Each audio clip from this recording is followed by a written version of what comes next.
நாம் இந்த பைபிள் ஸ்டடியில் ஒவ்வொரு வாரமும் இஸ்ரவேலின் ராஜாக்கள் என்கிற தலைப்பில் பார்த்து கொண்டிருக்கிறோம். விசேஷமாக இஸ்ரவேலின் முதல் ராஜா சவுல்.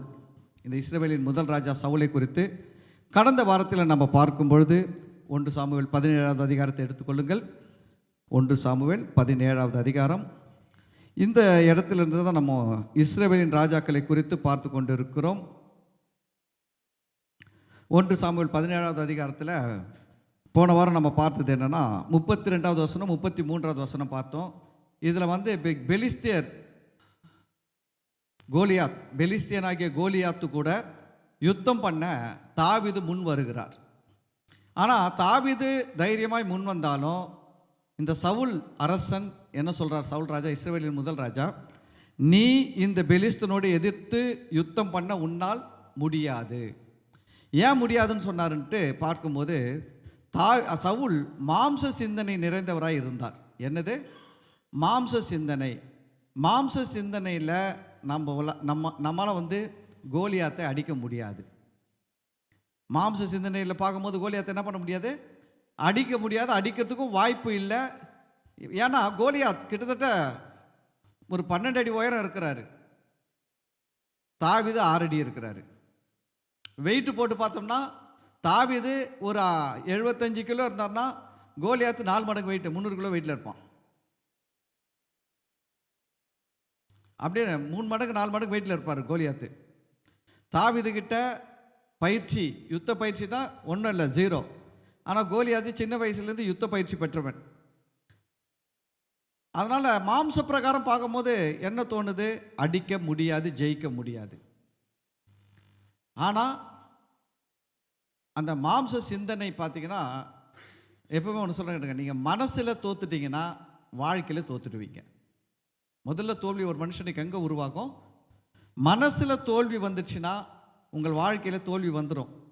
அதுதான் பாருங்கள், வியாதி வந்துடுச்சு, பலவீனம் வந்துடுச்சு, டாக்டருங்க என்ன சொல்லுவாங்க? தைரியமாக இரு, நல்லாயிடுவேன். டாக்டருக்கு முடிஞ்ச அளவு அவங்க என்ன சொல்லுவாங்கன்னா, இந்த மாத்திரை எடுத்து காட்டியா பேசுவாங்க. இந்த மாத்திரையில் இவ்வளோ பவர் இருக்குது, இந்த இன்ஜெக்ஷனில் இவ்வளோ பவர் இருக்குது, இந்த குளுக்கோஸில் இவ்வளோ பவர், அதெல்லாம் சொல்லியிருப்பாங்க. என்ன சொல்லுவாங்க? மனசை தான் என்ன பண்ணுவாங்கன்னா சரி பண்ணுறதை பார்ப்பாங்க. இன்னும் கூட சில நேரத்தில் பேஷண்ட்டு நம்பிக்கை இல்லாமல் இருக்கும்போது பார்க்க போகிறவங்ககிட்ட என்ன சொல்லி அனுப்புவாங்க தெரியுங்களா?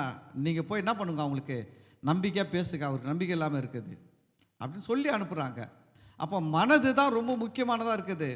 அது மனதுன்றது என்னன்னா ஆவியின் தன்மையா மாம்சத்தின் தன்மையா என்றதை எங்கே தீர்மானிக்குதுன்னா உங்கள் மனது தான் தீர்மானிக்குது. நீங்கள் சிந்திக்கிறது ஆவியின் சிந்தனையா மாம்சத்தின் சிந்தனையா அப்படின்றது எங்கே உருவாகுது? உங்கள் மனசில் உருவாகுது. நீங்கள் சிந்திக்கிறது ஆவின் சிந்தனையாக இருந்தால் கண்டிப்பாக வெற்றி அடைவீர்கள். மாம்சத்தின் சிந்தனையாக இருந்தால் கண்டிப்பாக என்ன ஆகிடுவீங்க? தோல்வி அடைஞ்சிருவோம். ஏன்னா மனசில் பாருங்கள், நான் பிழைக்க மாட்டேன்ட்டு ஒரு ஆளுக்கு மனசு சோர்ந்து போயிடுச்சுன்னா அந்த ஆளுக்கு மருந்து கொடுத்தாலும் வேலை செய்யாது, மாத்திரை கொடுத்தாலும் வேலை செய்யாது. அவ்வளோதான். அதனால் ரொம்ப முக்கியம், நம்முடைய மனதை நம்ம எப்பொழுதுமே எப்படி ஆவின் சிந்தனையில் வைக்கணும்.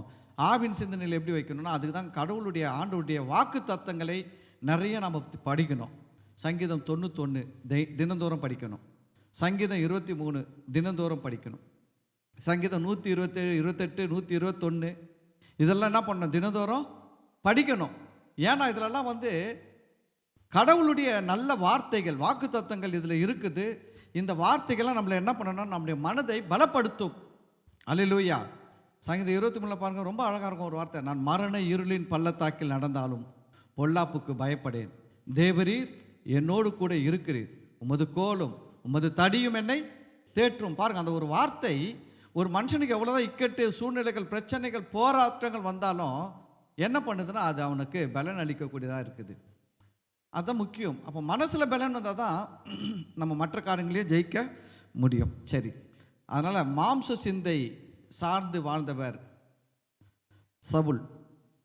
தொடர்ந்து இந்த 17வது அதிகாரம் 1 சாமுவேல் 17வது அதிகாரத்தில் 38வது வசனத்தை படிக்கலாம். சவுல் தாவீதுக்கு தன் வஸ்திரங்களை உடுத்துவித்து வெண்கலமான ஒரு சீராவை அவன் தலையின் மேல் போட்டு ஒரு கவசத்தையும் அவனுக்கு தரிப்பித்தான். என்ன நடக்குது? தாவீத இவர் சொல்றாரு, நீர் போய் என்ன பண்ண முடியாது, ஜெயிக்க முடியாது. அவன் யுத்த வீரன், சிறு வயது முதல் யுத்த வீரன், நீ இளைஞன் சொல்லிட்டு உன்னால் முடியாதுன்னு சொன்னார். ஆனால் தாவீது வந்து என்ன சொல்வார்னா, அவர் கன்வின்ஸ் பண்ணுவார், ராஜாவே நீங்கள் என்ன சாதாரணமாக எடை போட்டுட்டீங்க அப்படி நினைக்காதீங்க, என் கூட கடவுள் இருக்கிறாரு. என்னது, என் கூட யார் இருக்கிறாரு, கடவுள் இருக்கிறாரு அப்படின்றத அவர் வந்து ப்ரூஃப் பண்ணுவார். எப்படி ப்ரூஃப் பண்ணுவார் கடவுள் இருக்கிறாருன்றத? அவர் சொல்கிறார், ஒரு முறை நான் ஆடு மேய்ச்சின்னு இருந்தேன், ஒரு சிங்கம் வந்து ஒரு ஆட்டை பிடிச்சிக்கிச்சு, நான் தொடர்ந்து போய் அந்த சிங்கத்தை அடித்து அது வாயில் இருக்கிற ஆட்டை மீட்டேன். சிங்கம் என்ன பண்ணிச்சு, அந்த ஆட்டை விட்டுட்டு என் மேலே பாய்ஞ்சது. அப்போ நான் என்ன பண்ணேன், அந்த சிங்கத்தை தாடியை பிடிச்சு அடித்து கொண்டு போட்டேன். ஒரு முறை கரடி வந்து ஒரு ஆட்டை பிடிச்சிச்சு, நான் என்ன பண்ணேன், கரடிக்கிட்ட போயிட்டு என் ஆட்டை தப்பு வைக்கிறதுக்காக போராடி என் ஆட்டை தப்பு வச்சேன், கரடியும் அடித்து கொண்டு போட்டேன். அதனால் சிங்கத்தையும் கொண்டு இருக்கிறேன், கரடியையும் கொண்டு இருக்கிறேன். இவனும் அது போல் ஒரு சிங்கத்தை போல் கரடி போல் ஒரு மிருகம் மாதிரி அடிச்சிடுவேன் நான் அப்படின்னு சொல்லி கன்வின்ஸ் பண்ணார். பாருங்க, அந்த கன்வின்ஸ் பண்ண பிறகு தான் இந்த சவுல் என்ன பண்ணார்னா ஒத்துக்கிறாரு. ஒத்துக்குன்னு என்ன பண்ணுறாருனா, நீ யுத்தத்துக்கு போகும்போது என்ன பண்ணுறாரு, என்னுடைய உடையை போட்டு கொண்டு போக வேண்டும். தாவீதுக்கு என்ன கொடுக்குறாரு, சவுளுடைய ட்ரெஸ்ஸை கொடுக்குறாரு. அப்போ சவுல் தாவீதை நோக்கி, நீ இந்த அதற்கு சவுல் தாவீதுக்கு தன் வஸ்திரங்களை உடுத்து வித்து, எதை போடுறாரு, வஸ்திரம். சவுல் எத்தனை அடி எனக்கு தெரிஞ்சு குறைஞ்சது ஒரு 7.2, ஒரு 7.2, 7 அடிக்கு மேலே இருப்பார் சவுல். 7லேருந்து 7.5 அடி இருக்கலாம். ஆனால் தாவீது எவ்வளோ அடி இருப்பார்னா 6 இருப்பார், 6 அடி இருப்பார் தாவீது. இப்போ இவர் ட்ரெஸ் இவருக்கு செட் ஆகுமா, செட் ஆகுமா, ஆகாது. ஆனாலும் என்ன பண்ணுறாருன்னா, அவருடைய ட்ரெஸ்ஸை எடுத்து தாவீதுக்கு போட்டு அனுப்புங்க அப்படின்றாரு. இது எதை குறிக்குதுன்னு பார்த்தீங்கன்னா, தற்பெருமை உள்ளவர். சவுல் என்ன உள்ளவர், தற்பெருமை. இவன் போனாலும் சரி, இவன் ஜெயிச்சாலும் சரி, நம்ம ட்ரெஸ்ஸில் போகணும். அப்போ தான் என்ன சொல்ல முடியும், என் ட்ரெஸ்ஸில் போனதுனால தான் என்ன பண்ணிட்டான், ஜெயிச்சிட்டான். சில பேருக்கு பார்த்தீங்கன்னா அந்த தற்பெருமை ரொம்ப இருக்கும். அவங்க எது செஞ்சாலும் அவங்க பேர் வந்துடணும். அவங்க பேரை சொல்லாமல் விட்டுட்டோன்னு வச்சுக்கங்க, அவ்வளோதான், பெரிய சண்டையே தொடங்கிடுவாங்க. நான் இல்லாமல் எப்படி உனக்கு நடந்துச்சா, நான் இல்லாமல் செஞ்சிட்டியா, நான் தானே உன்னை பார்த்தேன் கொண்டு என்னென்னமோ வரும். எப்பவுமே பாருங்கள், இந்த தற்பெருமை வந்து நல்ல குணம் கிடையாது. தற்பெருமை என்பது நல்ல குணம் கிடையாது, அது ஒரு தவறான ஒரு கெட்ட குணம் தற்பெருமை. அப்போ சவுல்கிட்ட என்னென்னா தற்பெருமை ரொம்ப அதிகம். அந்த தற்பெருமை இருக்கிறதுனால என்ன பண்ணுறாருனா, என்னுடைய ட்ரெஸ்ஸை நீ போட்டுக்கணும் போ. அடுத்தது வெண்கலமான சீரானா அந்த ஹெல்மெட்டு, அதுக்கு அடுத்தது அவன் தலைமேல் போட்டு ஒரு கவசத்தையும் அவனுக்கு தரிப்பித்தான். இதெல்லாம் இன்னைக்கு உலகத்தில் கூட பார்த்தீங்கன்னா இந்த தற்பெருமைன்றது ரொம்ப மோசமான ஒரு நம்ம கெடுக்கிற ஒரு ஆயுதம். நிறைய பேர் மக்கள்கிட்ட, எல்லா மக்கள்கிட்ட, நிறைய மக்கள்கிட்ட இதெல்லாம் தற்பெருமைகள் இருக்கும். அவங்கள பொறுத்தவரை என்னென்னா, எவனா ஜெயிச்சா கூட இந்த உலகத்தில் இது ரொம்ப பிரபலமாகவே இருக்குது பாருங்க.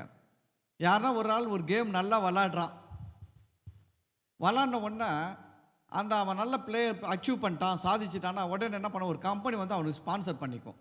ஒரு கம்பெனி வந்து என்ன பண்ண, அவனுக்கு ஸ்பான்சர் பண்ணி அவர் யூஸ் பண்ணுற, இப்போ உதாரணமாக பார்த்தீங்கன்னா சச்சின் டெண்டுல்கர் யூஸ் பண்ணுற பேட்டெல்லாம் பார்த்தீங்கன்னா MRF தான் இருக்கும். ஏன்னா அந்த கம்பெனி என்ன பண்ணிச்சுன்னா ஸ்பான்சர் பண்ணி சச்சின் டெண்டுல்கரை விலைக்கு வாங்கிடுச்சு. நீ யூஸ் பண்ணுற பேடில், யூஸ் பண்ணுற பேட்டில் எல்லாத்துலேயும் யார் பேர் தான் இருக்கணும், எங்கள் கம்பெனி பேர் தான் இருக்கணும். அப்படியே இது விளம்பரத்துக்காக இவங்க யூஸ் பண்ணுறாங்க. இப்போது இன்றைய உலகம் ஒரு பிஸ்னஸ் வேர்ல்டாக இருக்கிறதுனால இதை விளம்பரத்துக்கு பயன்படுத்துகிறாங்க. இதுக்கு முன்னாடிலாம் பார்த்திங்கன்னா மக்கள் வந்து அதை ஒரு தற்பெருமைக்காக யூஸ் பண்ணுவாங்க. எவனா ஒருத்தன் நல்லா இந்த அப்போ நாங்கள் சின்ன வயசில் இருக்கும்போது இந்த கபடிலாம் விளாடுவாங்க. எவனா நல்லா விளாட்றான்னா அவனை என்ன பண்ணுவாங்க தெரியுங்களா, ஒரு கோச்சர் வந்து பார்த்து என் டீமில் சேருன்னு சொல்லிட்டு அவர் டீமில் சேர்த்துருவார். நான் கோச்சிங் பண்ணுறேன்ட்டு. அவன் ஏற்கனவே நல்லா விளாட்றவன் தான். இவர் ஏன் அவர்கிட்ட சேர்த்துக்கினார்னா ஒரு பெருமைக்காக, அவருக்கு ஒரு பேர் வரணும், ஒரு புகழ் வரணுன்ட்டு. இன்றைக்கி ஸ்கூல் கூட அப்படியே அது போல் ஆயிடுச்சு. ஸ்கூல் கூட பாருங்கள், இப்போ 10th பிள்ளைகள் பாஸ் பண்ண உடனே +1 சேர்த்துக்கு கொஞ்சம் பெரிய ஸ்கூல் மாதிரி நல்ல பெரிய தரமான ஒரு ஸ்கூல்லலாம் போய் படிக்கணும்னா யாரை சேர்த்துப்பாங்கன்னா, பார்டர் மார்க்கில் எடுத்த பிள்ளைகளை சேர்க்க மாட்டாங்க. 90க்கு மேலே எடுத்த பிள்ளைகளை தான் என்ன பண்ணுறாங்க, சேர்த்துக்கிறாங்க. எதுக்குன்னா, அந்த ஸ்கூலுக்கு ஒரு பெருமை. எங்கள் ஸ்கூலில் இத்தனை பேர் எக்ஸாம் எழுதுனாங்க, ஒருத்தரும் ஃபெயில் ஆகல, 100% பாஸு. எல்லாம் எங்கள் ஸ்கூலில் படித்தவங்க எல்லாம் இவ்வளோ மார்க்குக்கு மேலே எடுத்தாங்க. அவ்வளோ மார்க் மேலே எடுத்தாங்கன்னா, நீங்கள் சொல்லிக் கொடுத்த ஒன்றும் எடுக்கல. நல்லா படிக்கிற பிள்ளைங்களே ஸ்கூலில் சேர்த்துக்கின்னு படிக்காத பிள்ளைங்கள வெளில துரத்தி விட்டீங்க. இதெல்லாம் ஒரு பெருமைகள் மனுஷர்களுக்குள்ள இருக்குது பாருங்க. இப்போ சவுல்கிட்ட அது ஒரு தற்பெருமை. என்னன்னா, ராஜா என்ன பண்ணான்னா, சவுல் தாவீதுக்கு தன் வஸ்திரங்களை உடுத்து வித்து. ஏன் சவுலுக்கு ட்ரெஸ், தாவீதுக்கிட்ட ட்ரெஸ் இல்லையா? தாவீது ட்ரெஸ் இல்லாமல் இருக்கார் இல்லை. அப்படின்னா என்னென்னா, என் ட்ரெஸ்ஸில் போகணும், என் ட்ரெஸ்ஸு ராசியான ட்ரெஸ்ஸு, நான் இந்த ட்ரெஸ்ஸை போட்டு போய் தான் அவனை ஜெயித்தேன், நான் இந்த ட்ரெஸ்ஸை போட்டு போய் தான் இவனை ஜெயித்தேன், அதனால் நீ என்ன பண்ணணும், இதை போட்டு போ, கண்டிப்பாக ஜெயிச்சிருவேன். ரெண்டாவது, ஒன்று தற்பெருமை, இன்னொன்று தவறான நம்பிக்கை. ட்ரெஸ் மேலே நம்பிக்கை வைக்கிறது. எது மேலே நம்பிக்கை வைக்கிறாங்க மக்களுங்க? துணி மேலே நம்பிக்கை வைக்கிறாங்க. மக்களுக்கு பாருங்கள், இந்த ராசி பார்க்குற ஜனங்க நிறைய பேர் இருக்கிறாங்க இன்னைக்கு உலகத்தில். அவங்க எதுக்கெல்லாம் ராசி பார்ப்பாங்கன்னு தெரியாதுங்க. எதுக்கோ ராசி பார்த்துருக்குறாங்க. ஒரு வீடு கட்டும்போது பார்த்தீங்கன்னா அவங்க சொல்லுவாங்க, கிழக்கு பார்த்த மாதிரி தான் கட்டணும். நான் எல்லா திசையிலும் பார்த்த மாதிரி வீட்டில் குடியிருந்திருக்கிறேன். கிழக்கு பார்த்த திசையில் இருக்கிறேன், மேற்கு பார்த்த திசையில் இருக்கிறேன். இப்போ இருக்கிற வீடு மேற்கு திசை வீடு. தெற்கில் வரப்போகிறேன், வடக்குலேயும் இருந்திருக்கிறேன். எங்கே இருந்தாலும் சரி, கிழக்கும் வாழ வைக்காது, மேற்கும் வாழ வைக்காது, தெற்கும் வாழ வைக்காது, வடக்கும் வாழ வைக்காது. கிழக்கு மேற்கு தெற்கு உண்டாக்கின கர்த்தர் தான் வாழ வைப்பார். அல்லேலூயா. ஆனால் இன்றைக்கி மக்கள் பாருங்கள், எதுலெல்லாம் போயிடுறாங்க. இந்த வீட்டில் போகணும். சில பேர் நம்ம இப்போ சர்ச்சில் மேலே கட்டிட்டு கீழே வீடு கட்டுறத பிளான் பண்ணிக்கிறோம்.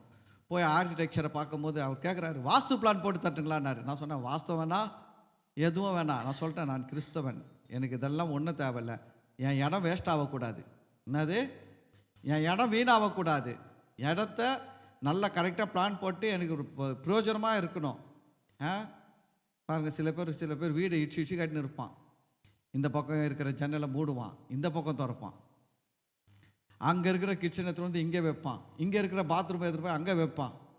வீட்டை ஒரே பண்ணியிருப்பான். திருப்பி 3 மாதம் கழித்து பார்த்தீங்கன்னா, சுக்கர பகவான் மாறிட்டான், அந்த பகவான் மாறிட்டான், இந்த பகவான் மாறிட்டான்னு சொல்லிட்டு திருப்பி ஜன்னல் தூக்கி இந்த பக்கம் வை பழையபடி, திருப்பி இங்கே இருந்த பாத்ரூம் தூக்கி அங்கே வை. கேட்டால் அவர் மாறிட்டாராம் மேலே.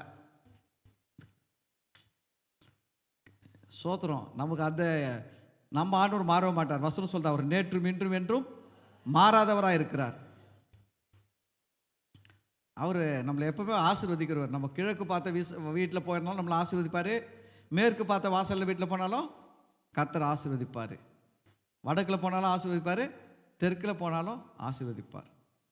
தேசத்தின் நீளம் அகலம் எம்மட்டும் மட்டும் நடந்து திரி, நீ நடக்கிறதெல்லாம் நான் உனக்கு சொந்தமாக கொடுப்பேன் போ. அவரை பொறுத்தவரையிலும் நோ ப்ராப்ளம். ஆண்டவரை பொறுத்தவரையிலும் நீ ஐயோ என்னப்பா நீ மேற்கில் போயிட்டிய, பகவான் நம்மளால் முடியாத உன்னை அப்படின்லாம் சொல்ல மாட்டார். நம்ம ஆண்டவருக்கு நீங்கள் கிழக்கில் இருந்தாலும் பிரச்சனை இல்லை, மேற்கு பக்கம் பார்த்த மாதிரி இருந்தாலும் பிரச்சனை இல்லை, தெற்கு பக்கம் பார்த்த மாதிரி இருந்தாலும் பிரச்சனை இல்லை. ஆனால் இன்றைக்கி மக்கள்கள் பாருங்கள், கடவுளை சக்தியற்றவர்களாக ஆக்கிடுறாங்க. கடவுளை என்ன ஆகிட்டாங்க? சக்தியற்றவர்களாக ஆகிட்டாங்க. ஏன்னா அவங்க சொல்கிறாங்க, நாங்கள் இந்த பக்கம் வாசல் வச்சிட்டோம்னா எங்கள் கடவுளால் எங்களுக்கு ஒன்றுமே செய்ய முடியாது. இது என்ன சாமின்னு தெரில. ஒரு திசையை மாற்றி வீடு வந்துட்டாங்கன்னா கடவுளால் ஒன்றும் செய்ய முடியாது. அது அப்படிப்பட்ட ஒரு சாமிலாம் என்ன சாமி, எது கும்பிட்றாங்கன்னு தெரில. கடவுள்னா எப்படி இருந்தாலும் ஆசீர்வதிக்கிற சக்தி உள்ளவர் தான் கடவுள். நீ மேற்கு பக்கம் போயிட்டா மேற்கு பக்கம் வாசல் வச்சிட்டனால ஆசீர்வதிக்க முடியாது சொன்னால் அது கடவுள் சொல்கிறது தகுதி கிடையாது. நீ தெற்கு பக்கம் வாசல் வச்சுக்கிறேன், என்னால் எப்படிப்பா ஆசீர்வதிக்க முடியும் அப்படின்னு சொன்னால் அதெல்லாம் ஒரு கடவுளான்னு தான் யோசிக்க வேண்டியதாக இருக்குது. அதனால தான் நான் சொல்கிறது, நம்ம ஆண்டவர் பாருங்கள் எந்த திசையிலேருந்து ஆஸ்வதிப்பார். ஆனால் நம்ம என்ன பண்ணக்கூடாது, இந்த ராசி பார்க்கக்கூடாது. சில பேர் பேர் ராசி பார்ப்பாங்க. பேரில் பார்த்தீங்கன்னா ஒரு ஏவை எக்ஸ்ட்ரா சேர்த்துக்கிறது. ஏன்னா அவன் சொல்கிறான், எண் கணிதம் போட்டு சொல்கிறான், உன் பேருக்கு 6 எழுத்து வருது, 6 எழுத்து வந்தால் கூட்டி கழித்து பார்த்து இது ராசி சரியில்லை, இன்னும் ஒரு எழுத்து வந்தால் நல்லாயிருக்கும், போடு ஏதாவது ஒரு எழுத்தை நடுவில் 7 எழுத்தாக மாற்று, 6 எழுத்தை, இப்படிலாம் பண்ணின்னு திரிகிறாங்க. அவன் என்ன நினைக்கிறான், பேரை மாற்றினா ஆசீர்வாதம் வந்துடும்ன்ட்டு. கவனிங்க, நம்ம ஆண்டவருக்கு பிரச்சனையே கிடையாது. நம்ம ஆண்டவருக்கு பிரச்சனையே கிடையாது. நீங்கள் எந்த பேரில் இருந்தாலும் அவர் பிரச்சனையே கிடையாது, ஆசீர்வதிப்பார். அவர் தான் நம்ம ஆண்டவர். அப்போ மனுஷன் பாருங்கள், இன்றைக்கி உலகத்தில் எப்படிலாம் வாழ்கிறாங்க, ராசி பார்த்து வாழ்கிறாங்க. சில பேர் பார்த்துருக்கீங்களா? நான் இதெல்லாம் பார்த்துருக்குறேன். சில நேரத்தில் இந்த சில முக்கியமான இன்டர்வியூ போகிறாங்கன்னு வச்சுக்கோங்களேன், அந்த ராசியான பேனா எடுத்து கொடுன்னுவாங்க. அது எழுதவே எழுதாது, ஆனால் அந்த ராசியான பேனாவை சொருவின்னு போவாங்க. என்னன்னு கேட்டால், இந்த பேனா ராசியான பேனா. சரி, பேனா ராசியான பேனா உன்னை நல்லா வைக்கும். நான் கடவுள் எதுக்கு இருக்கிறாரு? கடவுள் ஓரமாக ஒதுங்கிக்கலாம். ராசியான 4 பொருளை மனுஷனை காட்டி விட்டுட்டு கடவுள் என்ன பண்ணிக்கலாம்? ஒதுங்கிக்கலாம். எனக்கு உனக்கு சம்மந்தம் இல்லை, நீ பார்த்துக்கோ லைஃப்ன்ட்டு. அப்படி இல்லைங்க. நம்ம ஆண்டவர் குறித்து பார்த்தீங்கன்னா, கசப்பான தண்ணி. என்ன தண்ணி? கசப்பான தண்ணி. இஸ்ரவேல் ஜனங்கள் எகிப்திலிருந்து வெளில வந்துட்டாங்க. வந்துட்டு தாகம், ஒரு குளம் இருந்துச்சு. ஓடிப்பா அந்த ரெவித்தீமில் அந்த தண்ணியில் இறங்கிட்டாங்க. இறங்கி எல்லாம் வாயில் எடுத்து ஊற்றிட்டாங்க தண்ணியை. ஆனால் முழுக முடியல. நாக்கில் அவ்வளோ கசப்பு, எல்லாம் துப்பிட்டான். கத்துறாங்க ஜனங்க, ஐயோ தண்ணி குடிக்க முடியல, கசப்பு கசப்பு கசப்பு. மோசே கிட்ட வருது கம்ப்ளைண்ட்டு. மோசே ஆண்டு போனார். ஆண்டவர் சொன்னார், ஒன்றும் பிரச்சனை இல்லை, அங்கே ஒரு மரம் இருக்கு பார், அந்த மரத்தை வெட்டி என்ன பண்ணு, கொஞ்சம் அந்த தண்ணியில் போடு அப்படின்னு ஒரு மரத்தை காட்டினார். அந்த மரத்தை மோசே வெட்டினார், தண்ணியில் போட்டார். அவள் தான் இப்போ தண்ணி குடிக்கிறான். கசப்பான தண்ணியில் கசப்பே இல்லை, எல்லாம் மதுரமாக மாறிடுச்சு. அல்லேலூயா, அல்லேலூயா. நம்ம ஆண்டவர் பிரச்சனையே கிடையாதுங்க. கசப்பெல்லாம் தித்திப்பாக மாற்றுற ஆண்டவர். எவ்வளோ கசப்பான வாழ்க்கையும் கர்த்தர் என்ன பண்ணுவார்? மதுரமாய் மாற்றுவார். நம்ம ஆண்டவர் சர்வ வல்லமையுள்ள தேவன். ஆனால் மக்கள் இன்னைக்கு பாருங்க, ராசி மாற்றம், கிரகம் மாற்றம், அது மாற்றம், இதை மாற்றம்னு சொல்லிட்டு அவன் நம்பிக்கைங்க யாரும் எப்படியோ பண்ணி விட்டாங்க. மனுஷங்களுக்கு இப்படிப்பட்ட நம்பிக்கையெல்லாம் இன்புட் பண்ணிட்டாங்க. மக்கள் பாருங்கள் அந்த நம்பிக்கையில் ஓடின்னு இருக்கிறாங்க. சவுலுக்கும் அது போல் ஒரு நம்பிக்கை இருக்குது. ஏன் இந்த ட்ரெஸ்ஸை போட்டு போனால் நீ ஜெயிச்சிடலாம், என்னது இந்த ட்ரெஸ்ஸை போட்டு போனால் ஜெயிச்சிடலாம். ஆனால் முடிவு என்னாச்சு தெரியுங்களா? தாவீது போட்டு பார்த்தாரு. தாவீது போட்டால் எப்படி இருக்கும்? பெரிய சொக்காய் எடுத்து நான் மாட்டின்னு வந்தேன்னா எப்படி இருக்கும்? கை இதுதான் கைனா இங்கே இருக்கணும் சொக்கா கை. இந்த கை வந்து இவ்வளோ நீட்டு தொங்குதுன்னு வச்சுக்கோங்க. எப்படி பண்ணனா கைக்கு கீழே என்ன பண்ணோம்? ஒரு அடி தொங்குதுன்னு வச்சுக்கோங்க. ஃபேண்ட்டெல்லாம் அது மாதிரி தொங்கின்னு இருந்தால் இதெல்லாம் பல பல பல பலன்னு பறக்குதுன்னு வச்சுக்கோங்க இஷ்டத்துக்கும். அது மாதிரி போட்டுன்னு வந்தால் நான் சண்டை போடும் போது எப்படி சண்டை போட முடியும்? நல்லா இருக்காது. இப்போது அது மாதிரி போட்டு வந்தாலும் பஸ் ஏறினாலுமே பஸ்ஸில் எங்களால் மாட்டிக்கிட்டு கிழிஞ்சிரும். புரியுதுங்களா? நம்மளால் ஒழுங்காக நடக்க முடியாது, நம்மளுடைய அன்றாட வேலையே செய்ய முடியாது. அப்போ இது முக்கியமான காரியத்துக்கு போகிறார் தாவீது, யுத்தத்துக்கு போகிறாரு. ராஜா கொடுக்குறாரு, மாட்டின்னு போ. அவர் ஹெல்மெட் கொடுக்குறாரு. அவர் தலை பெரிய தலை, தாவீது தலை சின்ன தலை. இவ்வளோ பெரிய தலை ஹெல்மெட் எடுத்து இப்போ யோசிச்சு பாருங்கள். சில நேரத்தில் பைக்கில் போகும்போது பார்க்குறேன், இந்த வீட்டுக்காரங்க மனைவிங்களுக்கு ஹெல்மெட்டை போட்டு கூட்டின்னு போவாங்க.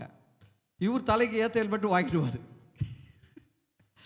மனைவி தலைக்கு ஏற்ற ஹெல்மெட் என்ன பண்ண மாட்டார்னா கூட்டு போய் வாங்க மாட்டார். இவர்கிட்ட ஏதாவது ஒரு பழைய ஹெல்மெட் இருக்கும் பாருங்க, அதை தூக்கி தலையில் மாட்டி சட்டியை மாட்ட மாதிரி. ஆனால் போலீஸ்காரன் பிடிச்சிடுறான். போலீஸ்காரங்க நம்ம இதான் நாட்டிலேயே மிகப்பெரிய குற்றம் மாதிரி பிடிச்சிருக்கிறான். அவன் திருடுன்னு பிடிக்கிறது கிடையாது. இந்த ஃபோனை எடுத்து ஒரு ஃபோன் எடுத்து பண்ண முடியல. ஃபோன் எடுத்து ஃபோன் பண்ணால் என்ன வருது? எச்சரிக்கை, சைபர் குற்றம், சைபர் குற்றவாளிகள் உங்களை ஏமாற்றுகிறார்கள், எச்சரிக்கையார்கள் எச்சரிக்கையாக. நம்மளை தான் சொல்கிறான் உசாராயிரு உசாராருன்ட்டு. திருவுருன்னு பிடிக்க வக்கு கிடையாது. ஒரு 3 ராணுவம் இருக்குது, முப்படை இருக்குது. காலாட்படை, கப்பல் படை, விமானப்படை, 3 படை இருக்குது. இவ்வளோ படை இருக்குது, இவ்வளோ டெக்னாலஜி இருக்குது. ஏமாத்தினாலும் கண்டுபிடிச்சி தூக்கின்னு வந்து உள்ளே போட்டு ஃபோட்டோவை போட்டு டிவியில் இந்த திட்டு பசங்க தான் ஏமாத்திருந்தோம், நம்ம கவர்மெண்ட் பிடிச்சிட்டோம், அடிச்சிட்டோம், கையெல்லாம் வச்சுட்டோம், வழிக்கு விழுந்து கால் ஒழிச்சின்னு சொல்லி பாவு கட்டை போட்டு காட்டுறதை விட்டுட்டு நம்மளுக்கு எச்சரிக்கை கொடுத்துருக்குறான். ஃபோன் பண்ண முடியலங்க அர்ஜென்ட் ஆபத்துக்கு. ஒரு அர்ஜென்ட் ஆபத்துக்கு ஃபோன் பண்ணலான்னா இவன் பேசுறதே அவ்வளோ நேரம் கத்தின்னு கிடக்குறான். எச்சரிக்கை எச்சரிக்கை எச்சரிக்கை.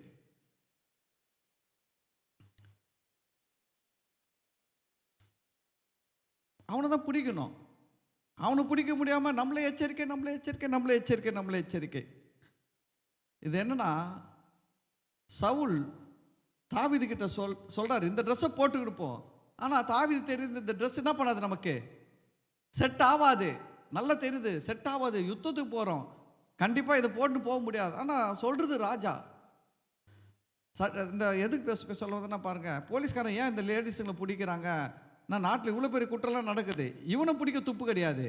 பைக்கில் போகிறவன் அவன் அங்கேருந்தே பார்க்குறான், 4 பேர் பார்க்குறான்.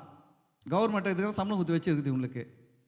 எந்த ஒரு ஆள் பின்னாடி வர ஆளுக்கு ஹெல்மெட் இல்லாமல் வரான், அவனை மடக்குது, அப்படியே ஓரமா துட்டு வசூல் பண்ணுறது. நாடு ரொம்ப கேவலமாக போயின்னு இருக்குது. உண்மையில சொல்கிறேன், ரொம்ப படுகேவலமாக போகுது நாட்டில். இதை நாட்டில் கஞ்சா கடத்தின்னு போகிறவனு பிடிக்க துப்பு கிடையாது. ஒரு ஷேர் ஆட்டோ ஓடுதுங்க, ஷேர் ஆட்டோவில் 10 பேரை வச்சு ஓட்டுறான். அது எவ்வளோ பெரிய ரிஸ்க்கு தெரியுங்களா? அவனாலையும் வண்டி ஒழுங்காக ஓட்டின்னு போய் ஓட்டின்னு வர முடியல. அவனால அவன் ரோட்டில் விழுறான், பைக்கில் ஓட்டுறவெல்லாம் விழுறான். ஏன்னா இவன் என்ன பண்ணுறான்னா, சைடை பார்க்க மாட்டான், எதுவுமே பார்க்க மாட்டான். காலையில் போயின்னுக்கிறேன் ஆட்டோவில், நான் ஆட்டோவில் போகிறேன், பைக்கில் போயின்னுக்கிறேன். பக்கத்தில் ஒரு ஆட்டோக்காரன் முன்னாடி கார் போயின்னு மெதுவாக தான் போயின்னுக்குது, எல்லாம் அப்படியே கொஞ்சம் கொஞ்சமாக மெதுவாக போயின்னுக்குது. நான் ஆட்டோ பக்கத்தில் போயின்னு தான் இருக்கிறேன். இந்த ஆட்டோக்காரன் இப்படி வச்சுக்கின்னு இப்படியே பார்த்துட்டு போயிடுறான். கார் பிரேக் அடிச்சிட்டான், எனக்கு தெரியும் இவன் இடிச்சிடுவான், இடிச்சு பார்த்து நிறுத்த போறான்ட்டு. கரெக்ட் நம்ம பக்கத்துலேயே தான் இருக்கிறான். இவன் ஆட்டோக்காரன் இருக்கிறான், இப்படி தான் ஓட்டிட்டு இருக்கிறேன், பார்த்துட்டே தான் ஓட்டுறேன். இடிச்சுட்டு பார்த்து நான் சொன்னேன், கண்ணை முன்னாடி வச்சு ஓட்டு. கண்ணை எங்கே வச்சு ஓட்டு? முன்னாடி வச்சு ஓட்டி, இப்படி இந்த பக்கமே பார்த்து ஓட்டு போற. இவனெல்லாம் பிடிக்க துப்பு கிடையாது, தப்பு செய்யணும்னு பிடிக்க கிடையாது. ஒரு வண்டியில் போகிறாங்க, பாவங்க வயசானவங்க எப்படியோ இருப்பாங்கங்க. ஒரு காலத்துலலாம் லிஃப்ட் கேட்டால் ஹெல்ப் பண்ண முடிஞ்சுது, இப்போ லிஃப்ட் கேட்டால் கூட ஹெல்ப் பண்ண முடியுது.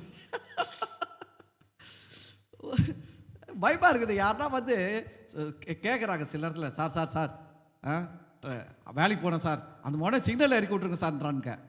சரி இவனை உட்கார வச்சு ஓடின்னு போகலான்னா பயமாக இருக்குது. எந்த சந்தில் எவன் நிற்பான்னு தெரியாது, ஓடி வந்து அப்படியே படிக்கிடுவான். பின்னாடி வந்து லிஃப்ட் ஹெல்மெட் இல்லைன்ட்டு, ஹெல்மெட் இல்லாமல் வந்து நம்மளை விட்டுட்டு அவன் பார்த்து வேலையை பார்த்து போயிடுவான். நம்ம தான் இப்போ முடிச்சா ஊற்றி 1000 ரூபாய் கட்டணும் அவனுக்கு. அதனால நம்மளுக்கு இன்றைக்கி பாருங்கள், அவசர ஆபத்தில் கூட ஒருத்தருக்கு உதவி செய்ய முடியாத போச்சு. ஏன்னா இதான் பெரிய குற்றம். இன்னைக்கு என்னென்னமோ நடக்கிற குற்றத்தெல்லாம் பிடிக்க ஆள் இல்லை. போலீஸ் ஸ்டேஷனில் போய் பாருங்களேன், திருட்டு நடந்துச்சு, அதை நடந்துச்சு, இதை நடந்துச்சுன்னு போய் கேட்டு பாருங்கள். எங்கள் ஸ்டேஷனுக்கு ஸ்ட்ரென்த் இல்லைன்றான். இதுக்கு மட்டும் ஸ்ட்ரென்த் வருதா அவனுக்கு? நான் என்ன சொல்கிறேன்னா, உனக்கு ஸ்ட்ரென்த் இல்லை, லா அண்ட் ஆர்டர் போலீஸ்க்கு ஸ்ட்ரென்த் இல்லைன்னா எதுக்கு டிராஃபிக் போலீஸில் இவ்வளோ பேரை ஒரு ஹெல்மெட் போட்டு வராதுன்னு பிடிக்கிறதுக்கு 4 பேரை வச்சுருக்கிற? 3 பேரை தூக்கி போடு, லா அண்ட் ஆர்டரில் போடு, எல்லுண்டாவில் போட்டு ஸ்ட்ரென்த்தை கொடு. கவர்மெண்ட் ரொம்ப படுமோசமாக போகுது. இந்த கவர்மெண்ட் இல்லை, எந்த கவர்மெண்ட் வந்தாலும் சரி, இந்த படுபாவிங்க திருந்த மாட்டானுங்க. இந்த போலீஸ்காரெல்லாம் திருந்தவே மாட்டான். அவனெல்லாம் வந்து ஆண்டவர் சொன்னார், சிவிங்கி தன் தோலை மாற்ற முடியுமா? என்னது சிவிங்கி தன் தோலை கலரை மாற்ற முடியுமா? புள்ளிய எத்தியோப்பியன் அவனுடைய கலரை மாற்ற முடியுமா? கருப்பை. அது போல் இவனெல்லாம் மாற்றவே முடியாது. எத்தனை கவர்மெண்ட் வந்தாலும் சரி, இவன் இப்படியே தான் இருப்பானுங்க இவனுங்க. அதுதான் பாருங்கள், பொண்ணு கொடுக்குறவங்களாம் இந்த போலீஸ்காரங்களுக்கு பொண்ணு கொடுக்க மாட்டாங்க, ஆட்டோ ஓட்டுறவங்களுக்கு பொண்ணு கொடுக்க மாட்டாங்க, கார் ஓட்டுறவங்களுக்கு பொண்ணு கொடுக்க மாட்டாங்க. ஏன்னா இவங்கெல்லாம் மாறவே மாட்டானுங்க சில ஆளுங்க. இதில் நிறைய பேர் மெஜாரிட்டி அப்படி தான். கார் டிரைவர் கூட பாருங்கள், அவனே நம்பி பொண்ணு கொடுக்க முடியாது. பொண்ணு கொடுத்தா கண்ணை கசின்னு தான் உக்காரணும். நிறைய குடும்பத்தில் பார்த்தாச்சு இதெல்லாம். இப்போ எப்படின்னு தெரியல, அப்போல்லாம் அப்படி இருந்துச்சு. எதுக்கு சொல்ல வரேன்னா, அதனால் என்ன பண்ணுவாங்கன்னா, இந்த பெரிய ஹெல்மெட்டை ஒன்றை போட்டு இந்த லேடிஸை கொண்டு போவாங்க. நான் பின்னாடிலாம் போகிறேன் பாருங்க, பார்ப்பேன். அந்த அம்மா ஒரு பக்கம் உட்காந்துருந்தா ஹெல்மெட் ஒரு பக்கம் திரும்பிட்டு இருக்கும். அந்த அம்மா இப்படி பார்த்த மாதிரி உக்காந்து இருக்கும், ஆனால் ஹெல்மெட் நம்மளை பார்த்த மாதிரி திரும்பி வரும் பின்னாடி. என்னன்னா அவ்வளோ லூஸ் ஹெல்மெட்டு. 300 ரூபா கொடுத்தா தலைக்கு ஏற்ற ஹெல்மெட்டு கிடைக்கும். இந்த ஆளுங்க பாருங்க, கோட்டர் வாங்கி குடிக்கிறதுக்கு ரெடியாக இருப்பான். 300 ரூபா கொடுத்து ஒரு மனைவிக்கு ஹெல்மெட் வாங்கி தர மாட்டான். பரவாயில்ல இதே போட்டு வா, போலீஸ்காரருக்காக தானே போடுற, உனக்காக போடுற அப்படின்ட்டு.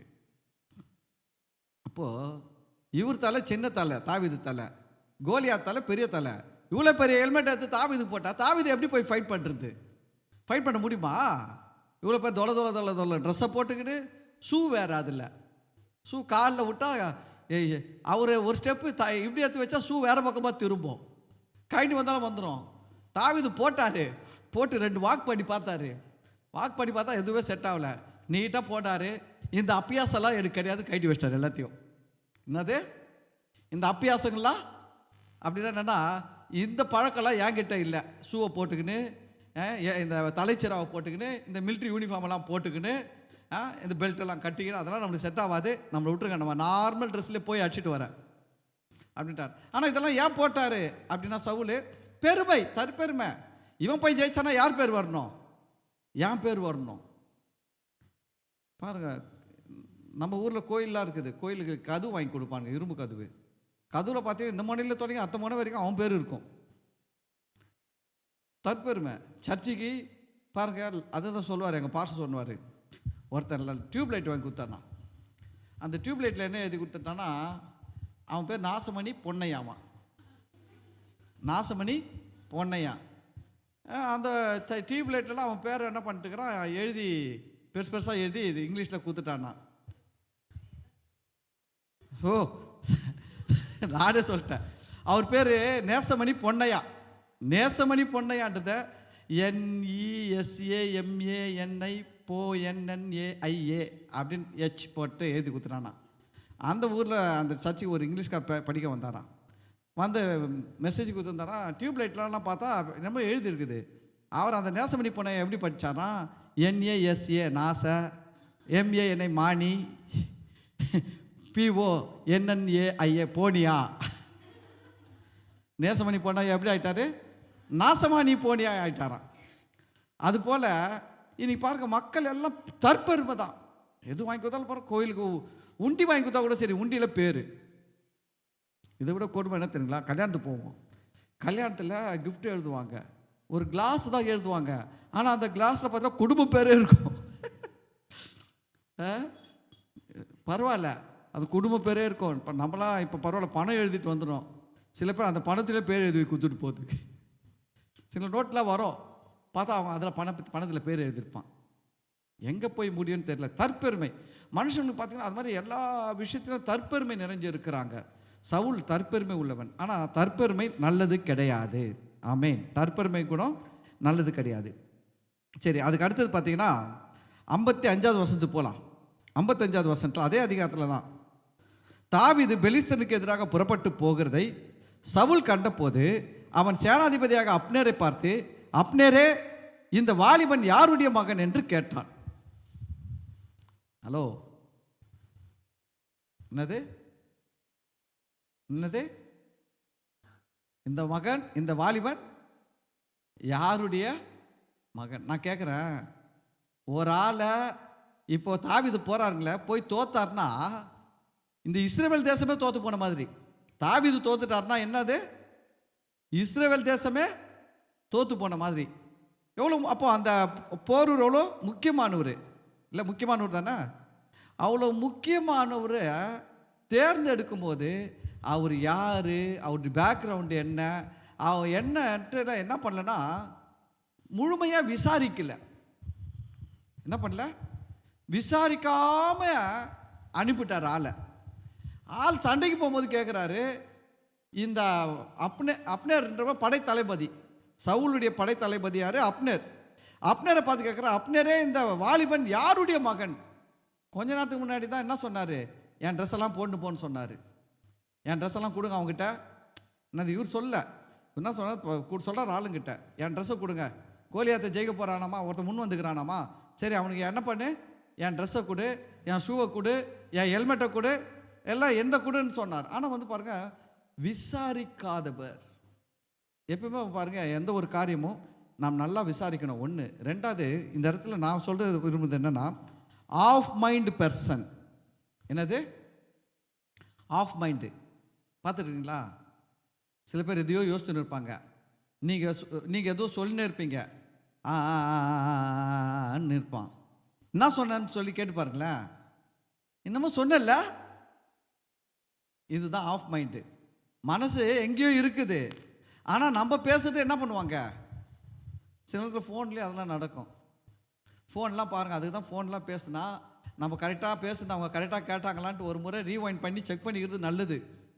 ஏன்னா நம்மக்கிட்ட ஃபோனில் பேசின்னு இருப்பாங்க, வேறு எதையோ யோசிச்சுக்கின்னு நம்மகிட்ட சொல்லு கேட்டுன்னு தான் இருக்கிறேன். அங்கே பேர் மீனை கட் பண்ணுறாங்களா, கறியை கட் பண்ணுறாங்களா, அரிசியை பொடிகிறாங்களா என்னன்னு தெரியாது. ஏதோ ஒரு வேலை செஞ்சிங்கன்னா ஃபோனில் என்ன பண்ணியிருப்பாங்க, கேட்டுக்கினே இருப்பாங்க. ஆனால் ஒன்று சொல்கிறேன் கேட்டுங்க, ஆஃப் மைண்டோடு கேட்குறது டேஞ்சர். அது நல்ல பழக்கமே கிடையாது. யார் பேசினாலும் என்ன பண்ணோம்னா, என்ன பேசுகிறாங்க எதை பேசுகிறாங்கன்னு சொல்லிட்டு ஒரு கொஞ்சம் அட்டென்ஷன் பண்ணி முழு மைண்டோடு கேட்கணும்.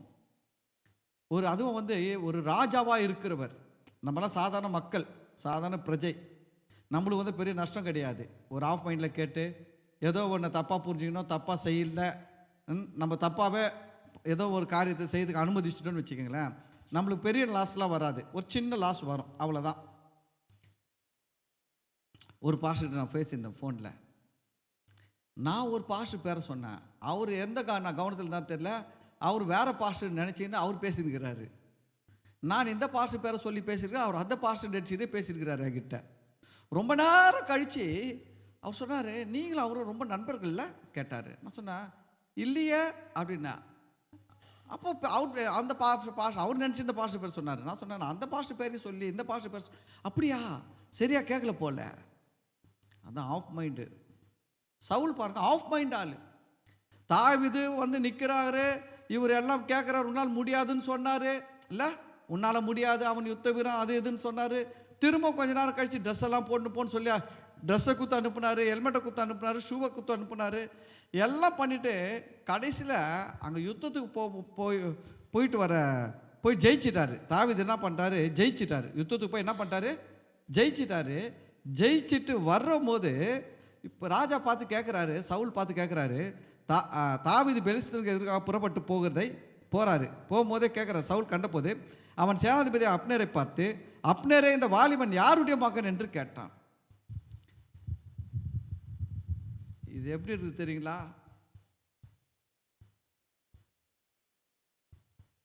நம்ம என்ன பண்ணுறோம், இதோடைய முடிவு என்ன அப்படின்றதைய கொஞ்சம் கூட யோசிக்காம என்ன பண்ணிட்டாரு, ஓகே சொல்லிட்டாரு.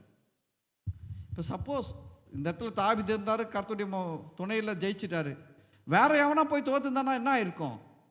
எல்லாம் எதிரி ஃபுல்லாக உள்ள வந்துட்டு இருப்பாங்கங்க. பெலிஸ்தர்கள் எல்லாம் எங்கே வந்திருப்பாங்க, இஸ்ரவேல் தேசத்தில் இஸ்ரவேல் தேசத்தில் இருக்கிற எல்லாரையும் வெட்டி போட்டிருப்பான், கொள்ளை அடிச்சுட்டு இருப்பான், நாட்டையே சூறையாடிட்டு இருப்பான், நாடே நாசமாக போயிருக்கும். எதனால? சின்ன கவனக்குறைவுனால, ஆஃப் மைண்டு. சில நேரத்தில் நான் சொல்கிறேன் கேட்டுங்க, ஆஃப் மைண்டு பர்சனாக இருக்கும் போது, ஆனால் நிறைய பேர் அப்படி இருக்கிறாங்க நாட்டில், நிறைய ஆஃப் மைண்டு பர்சன். நம்மகிட்ட தான் பேசுவாங்க, ஆனால் என்னெல்லாம் உள்ள வேறு மாதிரி ஓடின்னு இருக்கும், எதையோ யோசிச்சுன்னு இருப்பாங்க. ஆனால் அதெல்லாம் கொஞ்சம் கரெக்ட் பண்ணுறது ரொம்ப நல்லது. புரியுதுங்களா? கேட்குறாரு பாருங்க, யாருடைய மகன் என்று கேட்டான். அதற்கு அப்னேர் யாருன்னா படை தளபதி. ராஜாவே, எனக்கு தெரியாது என்று உம்முடைய ஜீவனை கொண்டு சொல்லுகிறேன். இவர் ஒரு படை தளபதி. எவன் போய் சண்டை போடுறான், ஜெயிப்பான். ஃபஸ்ட்டு ஜெயிப்பானா ஜெயிக்க மாட்டானான்னு பார்க்கணும், எல்லாத்தையும் பார்த்து தான் அனுப்பணும். எல்லாம் விசாரிச்சு அனுப்பிட்டு இப்போ கேட்குறது என்னது, அப்போ இவங்க என்ன விசாரிச்சாங்க, என்ன பேசுனாங்க, என்ன விசாரிச்சாங்க, என்ன பேசுனாங்க, அப்போ என்னதான் இங்கே நடக்குது? ஒரு ராஜா இவ்வளோ முட்டாளாக இருக்கலாமா? அது ரொம்ப முக்கியம். ஜாக்கிரதை உள்ளவனுடைய கைகள் ஆளுகை செய்யும். ஜாக்கிரதை உள்ளவனுடைய கைகள் ஆளுகை செய்யும். ஜாக்கிரதையாக இருக்கணுங்க.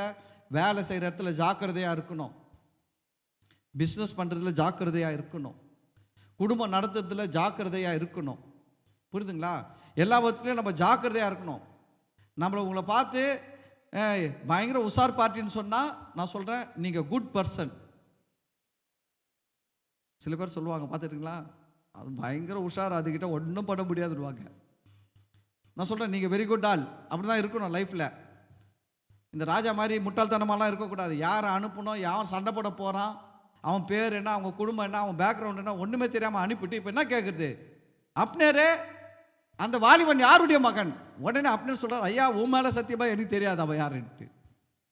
உடனே பாருங்க, அப்பொழுது ராஜா, அந்த பிள்ளையாண்டன் யாருடைய மகன் என்று விசாரி என்றான். தாவீது பெலிஸ்தனை கொண்டு திரும்புகையில் அப்னேர் அவனை சவுலுக்கு முன்பாக அழைத்து கொண்டு போய் விட்டான். பெலிஸ்தனுடைய தலை அவன் கையில் இருந்தது. தாவீது கையில் யார் தலை இருக்குது? அப்பொழுது சவுல், வாலிபனே, நீ யாருடைய மகன் என்று அவனை கேட்டதற்கு, யோசிச்சு பாருங்க, இப்படியும் ராஜா அங்கே இருந்துருக்கிறாங்க. யாரை சண்டைக்கு அனுப்ப போகிறோன்னு தெரியாமலே அனுப்பி நல்ல காலம் ஜெயிச்சிட்டாரு. தோத்துக்கு திருந்தாருன்னா இவர் தலை போயிருக்கும் அன்னைக்க.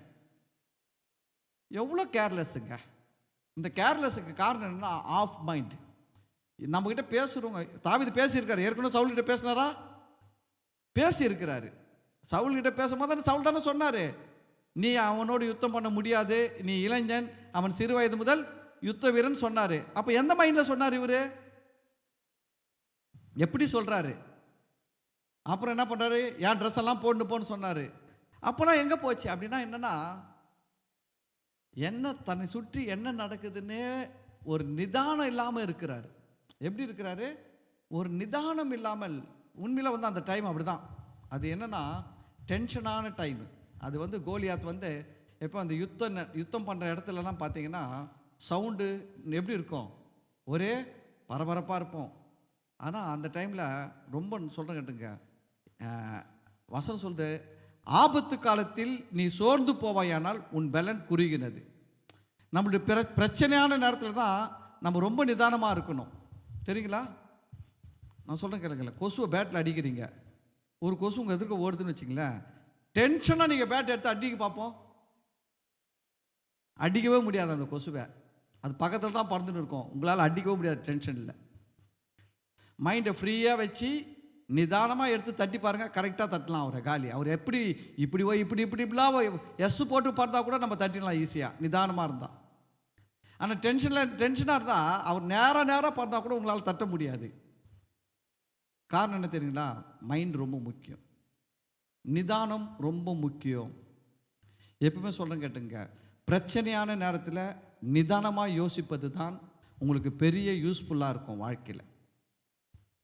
பிரச்சனையான நேரத்தில் நீங்கள் நிதானமாக யோசிக்கலைன்னா, நான் சொல்கிறேன், நீங்கள் தோல்வி மேலே தோல்வியை தான் பெற்றுக்கொள்வீர்கள். ரொம்ப முக்கியம். இங்கே இப்போ எவ்வளோ பிரச்சனையே ஓடின்னு இருக்குது, பிரச்சனை தான் இல்லைன்னு சொல்ல. ஆனால் சண்டை போட போகிறவர் யார் என்ன எதுன்னு தெரியாமல் அனுப்பிட்டு நல்ல காலம் தாவீது ஜெயிச்சிட்டார். ஜெயிச்சிட்டு பேர் வந்து கேட்குறாரு, 58வது வசனத்தில் கேட்குறாரு, அப்போ சவுல், வாலிபனே நீ யாருடைய மகன் என்று அவனை கேட்டதற்கு தாவீது சொல்கிறார், நான் பெத்லகேம் ஊரானா இருக்கிற உம்முடைய அடியானாகிய ஈசாயின் மகன் என்றான். அல்லேலூயா, அல்லேலூயா. பாருங்க, இதெல்லாம் நம்ம ரொம்ப கவனமாக இருக்கணும். அதுக்கு அடுத்தது 18வது அதிகாரம், 1 சாமுவேல் 18வது அதிகாரம் 6லிருந்து ஒரு லைனாக வசனங்கள் போகுது, ஒன்று ஒன்றா படிக்கிறேன். படித்து அதிலேருந்து பார்க்கலாம். 1 சாமுவேல் 18வது அதிகாரத்தில் 6வது வசனத்திலேருந்து, தாவீது பெலிஸ்தனை கொன்று திரும்பி வந்த பின்பு ஜனங்கள் திரும்ப வரும்போது ஸ்திரீகள் இஸ்ரவேலின் சகல பட்டணங்களிலும் இருந்து ஆடல் பாடலுடன் புறப்பட்டு மேளங்களோடும் கீத வாத்தியங்களோடும் சந்தோஷமாய் ராஜாவாகிய சவுலுக்கு எதிர்கொண்டு வந்தார்கள். இப்போ தாவீது போனார், ஜெயிச்சிட்டாரு. இப்போ வெற்றி முரசு பாடுறாங்க, பாட்டு பாடுறாங்க, ஆடுவோம் கொண்டாடுவோம் சொல்லிட்டு பாட்டு பாடின்னு வராங்க. இப்படி வரும்போது 7வது வசனம் பாருங்க, அந்த ஸ்திரீகள் பாடின பாட்டு என்னன்னா, அந்த ஸ்திரீகள் ஆடி பாடுகையில் சவுல் கொன்றது 1000, தாவீது கொன்றது 10,000. 10,000னா 10,000, தாவீது கொன்றது 10,000 என்று முறையாக பாடினார்கள். இந்த கும்மி அடித்து பாடுவாங்க தெரியுமா, டங்கு இப்படி குனிஞ்சு ஒரு அடி அடிப்பாங்க, திருப்பி இன்னொரு குரூப்பு திருப்பி இது அடிச்சுட்டு இது ஏஞ்ச உடனே அடுத்த குரூப் என்ன பண்ண அடிச்சுட்டு எழுச்சிங்க. இந்த அடிக்கிற மாதிரி இந்த முறையாக பாடுறாங்க. எப்படி பாடுறாங்க? இவங்க பாடுறாங்க, சவுல் கொண்டது 1000 அப்படின்னு இவங்க சொல்லி முடிச்ச உடனே பக்கத்தில் இருக்கிற குரூப் என்ன சொல்லுது, தாவீது கொண்டது 10,000. இப்படி பாடும்பொழுது இது சவுல் கேட்குறாரு. சவுல் கேட்ட உடனே 8வது வசனம், அந்த வார்த்தை சவுலுக்கு விசனமாய் இருந்தது. அந்த வார்த்தை எப்படி இருந்துச்சா? விசனமாக இருந்தது. அதாவது நல்லா கேட்டுங்க, தாவீது யாரை ஜெயிச்சாரு? சவுலை ஜெயிக்கல, சவுளுடைய எதிரியை தான் ஜெயிச்சாரு. யாருடைய எதிரியை ஜெயிச்சாரு? உண்மையில வந்து சவுலுக்கு உதவி தான் பண்ணியிருக்கிறாரு. ஆனால் சவுலை புகழ்வது, தாவீதை புகழ்வது சவுலுக்கு ஏற்றுக்கொள்ள முடியவில்லை, விசனமாக இருக்குது. நான் சொல்கிறேன், இதுவும் டேஞ்சரான குணம். மற்றவங்களை புகழ்றதை உங்களால் ஏற்றுக்க முடியலன்னா, நான் சொல்கிறேன், தயவு செஞ்சு உங்கள் மனசெல்லாம் நீங்கள் மாற்றியே ஆகணும். அதெல்லாம் பயங்கரமான ஒரு பிசாசு உள்ள நுழையிறதுக்கு கேட்டு, பெரிய கேட்டு. அதெல்லாம் பிசாசு என்ன பண்ணுறது தெரியுமா? கண்டிப்பாக உள்ள நுழைஞ்சிருவான். ஏன்னா அது பெரிய கேட்டு. அது பிசாசுக்கு விசனமாக இருந்து தான் ஆக்சுவலாக சந்தோஷப்பட முடியல. என்ன சந்தோஷப்பட்டிருக்கலாம், பரவாயில்லப்பா, நம்மளை விட சூப்பராக திறமையானவன் ஒருத்தன் என்ன பண்ணியிருக்கான், நம்ம நாட்டில் நம்ம மக்களுக்கு கிடைச்சிருக்கிறான்ப்பா அப்படின்னு என்ன பண்ண முடியல, சந்தோஷப்பட முடியல. ஏன்னா எப்பவுமே இந்த தற்பெருமையில் இருக்கிறவர்களால் மற்றவர்கள் நல்ல பேர் எடுத்தால் சந்தோஷப்பட முடியாது. ஏன்னா அது பேசிக்காக என்ன இருக்குன்னா, உள்ள தற்பெருமை இருக்கும்போது தற்பெருமை பொறாமையை கொடுக்கும். பாருங்கள், மற்றவங்க நல்ல நிலைமைக்கு வராங்கன்னா அதை பார்த்து சகிக்க முடியாது, அதை ஏற்றுக்கொள்ள முடியாது, ஜீர்ணிக்க முடியாது. இப்படி மனசில் என்ன ஆகிட்டோம்னா விசனத்தை உண்டாக்கிடுச்சு. என்ன உண்டாக்கிடுச்சு? விசனம். கவலைப்பட ஆரம்பிச்சிட்டாரு சவுலு. எதுக்கு? எல்லாம் சந்தோஷப்படுறான், சவுலால் சந்தோஷப்பட முடியல. எல்லாம் எப்படி படுறான்? சந்தோஷப்படுறாங்க, எல்லாம் சந்தோஷப்பட்டு இருக்கிறாங்க. ஆனால் இந்த குரூப்பில் யாரால சந்தோஷப்பட முடியல? சவுலால் சந்தோஷப்பட முடியல. காரணம் என்ன அப்படின்னா, அதுதான் உள்ள இருக்கிற பெருமை. உள்ள இருக்கிற பெருமை. பெருமை இருந்ததுன்னா ஒருத்தன் நல்ல நிலைமைக்கு வரான்றதை ஏற்றுக்கவும் முடியாது. இந்த குடும்பத்துலலாம் பாருங்க, எவனா ஒருத்தன் நல்லா மேலே கீழே வர்றான்னு தெரிஞ்சா அதை ஒரு ஆள் பிடிக்காதுல்ல, மொத்த குடும்பத்துக்கும் பிடிக்காது. எல்லாம் சேர்ந்து அவனை எதிர்த்து அவனை ஒன்றும் இல்லாமல் எப்படி ஆக்கலாம், அவன் நல்லா வரான், அழிக்கலாம், கெடுக்கலாம், என்னென்னமோ பிளான் பண்ணுவாங்க. அதான் சொன்ன மீட்டிங்கில் சொன்னேன், வீட்டு ஜெபத்தில் யார் மேலே நம்பிக்கை வைக்கிறோமோ அவங்கக்கிட்ட எப்படி இருக்கணும்? எச்சரிக்கையாக இருக்கணும். ஏன்னா நம்ம நம்புறவன் தான் நம்மளை ஏமாற்றுவான். நம்ம நம்பாதவன் நம்மளை ஏமாற்றவே முடியாது. நான் நம்பாத ஒருவன் என்னை என்ன பண்ண முடியாது? ஏமாற்ற முடியாது. நான் தான் அவனை நம்பலையே, அவன் எது செஞ்சாலும் நான் எப்படி இருப்பேன்? எச்சரிக்கையாக இருப்பேன்.